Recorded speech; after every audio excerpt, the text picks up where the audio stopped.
দে দে, ওর পাতে আর একটু বাড়িয়ে দে। ব্যাচেলার থাকে কি খায় বা না খায়। দেখ দেখ দেখ মুখটা কিভাবে শুকিয়ে গেছে। প্রিয় দর্শক, আসসালামু আলাইকুম। আমরা যারা ব্যাচেলার থাকি, বাড়িতে গেলে এই ধরনের কথা আমাদের প্রত্যেককেই শুনতে হয় আমাদের মমতাময়ী মায়ের কাছ। সময় এখন পাল্টে গেছে। ইউটিউবের কল্যাণে আমরা মজার মজার রান্না ব্যাচেলাররাও করতে পারি।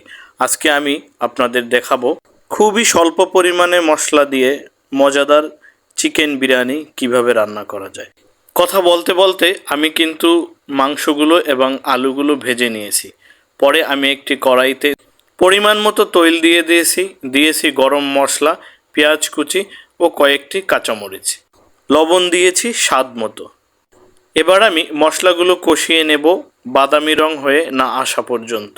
প্রিয় দর্শক, আমার মশলা কষানো শেষ। এবার আমি ভেজে রাখা মাংসগুলো ঢেলে দেব এবং সুন্দর করে মাংসগুলো রান্না করে নেব। দর্শক, আমি কিন্তু আমার চালগুলো আগেই ধুয়ে ভালোভাবে ছেঁকে রেখেছিলাম, যাতে করে পানিগুলো শুকিয়ে পুরোপুরো ঝুরঝুরে হয়ে যায়। দর্শক, এবার আমি আরেকটি কড়াইতে পুনরায় পরিমাণ মতো তৈল দিয়ে দিলাম কয়েকটি দারুচিনি, সঙ্গে দিলাম কয়েকটি এলাচ, দিলাম আদা বাটা ও রসুন বাটা। প্রিয় দর্শক, এখানে কিন্তু আমার পেঁয়াজ বাটাও আছে। দিয়ে দিলাম কয়েকটি কাঁচামরিচ, সাথে দিলাম 1 কাপ পরিমাণে পেঁয়াজ কুচি। এবার আমি মশলাটি কষিয়ে নেব পুরোপুরি বাদামি রং না হয়ে আসা পর্যন্ত। দিয়ে দিলাম স্বাদ মতো লবণ। মশলাটা যেন পুড়ে না যায় তার জন্য দিয়ে দিলাম কিছুটা পরিমাণ পানি এবং সবশেষে দিয়ে দিলাম জিরের গুঁড়ো। কারণ জিরের গুঁড়ো আপনি প্রথমে দিলে হাঁড়িতে লেগে যাওয়ার সম্ভাবনা অনেকটাই বেশি থাকে। প্রিয় দর্শক, আমার মশলা কষানো শেষ। এবার আমি চালগুলো ঢেলে দিলাম এবং চালগুলো মশলার সাথে ভালোভাবে নেড়েচেড়ে মিশিয়ে দিলাম। প্রিয় দর্শক, চালগুলো যখন ভাজা ভাজা হয়ে যাবে ও সুন্দর একটি ঘ্রাণ আসবে, তখন আমরা পরিমাণ মতো পানি দিয়ে দেব। তার সাথে দিয়ে দেব কিছু পরিমাণ লিকুইড দুধ, কয়েকটি কিচমিচ।